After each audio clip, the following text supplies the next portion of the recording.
दुमका के विश्व प्रसिद्ध बाबा बासुकीनाथ धाम में इन दिनों श्रावणी मेले का आयोजन किया गया है। यहाँ धर्म, आस्था, भक्ति और परंपरा का अद्भुत दृश्य नजर आ रहा है। प्रसाद के रूप में विभिन्न वस्तुओं की खरीदारी की भी अपनी परंपरा और मान्यताएं हैं। दुमका के बाबा बासुकीनाथ धाम में बाबा फौजदारी नाथ के जलार्पण और पूजन का विशेष महत्व है। पूजन के बाद भक्त पेड़ा, चूड़ा, माला के अलावा सिंदूर, चूड़ी, शांखा पोला, श्रृंगार प्रसाधनों की खरीदारी कर रहे हैं। इन वस्तुओं की खरीदारी से परिवार की सौभाग्य, समृद्धि, संतति और उन्नति होती है। आई हूँ और मैं तीसरा साल 3 बार हो चुका है और मैं जब भी आती हूँ तो यहाँ से चूड़ी, श्रृंगार वगैरह ले जाती हूँ। मेले में चूड़ी, सिंदूर, बिंदी और तरह तरह के माला बेचने के लिए हर साल दूसरे राज्यों से व्यापारी बाबा बासुकीनाथ धाम पहुंचते हैं।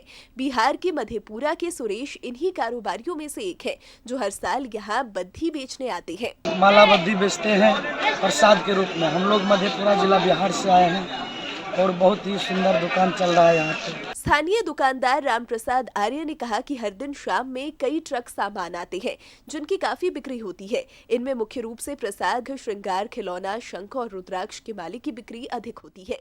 तो खिलौना भी लेकर के जाते हैं। खिलौना ऐसे प्रसाद के तौर पर लेके जाते हैं, ताकि खिलौना ऐसा चीज है कि कौन सा शहर या बाजार में नहीं मिलता है। बासुकीनाथ धाम में सामानों की खरीदारी धार्मिक और सांस्कृतिक मान्यताओं का प्रतीक है। यहाँ बांस के सामान, पीतल और लोहे के सामानों की बिक्री का प्रचलन है। बांस वंश वृद्धि और पीतल समृद्धि का प्रतीक है। वहीं झारखंड लौह उत्पादन का प्रमुख स्रोत है, इसलिए लोहे के सामानों की बिक्री अधिक होती है। वहीं पेड़े की मांग भी काफी है। पूजा पाठ के लिए बांस के सवाल से बंस बनता है। बांस के जो साजी उजी ले जाती है उससे बंस होती है। लोहा लक्कड़ झारखंड की आपकी नामी है। सिंदूर प्रसादी भी यहाँ से ले जाते हैं। जो बाबा लोग आते हैं, जो बम लोग हैं पूजा पाठ करने के लिए, पेड़ा के रूप में और प्रसादी के रूप में बहुत सारा सामान, जैसे चूड़ी हो गया और लंगी दाना हो गया और पेड़ा हो गया और चूड़ा हो गया।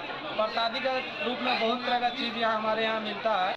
बाबा बासुकीनाथ धाम न केवल धार्मिक धरोहर को संरक्षित किए हुए है, बल्कि यह सांस्कृतिक और आर्थिक गतिविधियों में सामंजस्य स्थापित करने में भी अनूठी भूमिका निभा रहा है।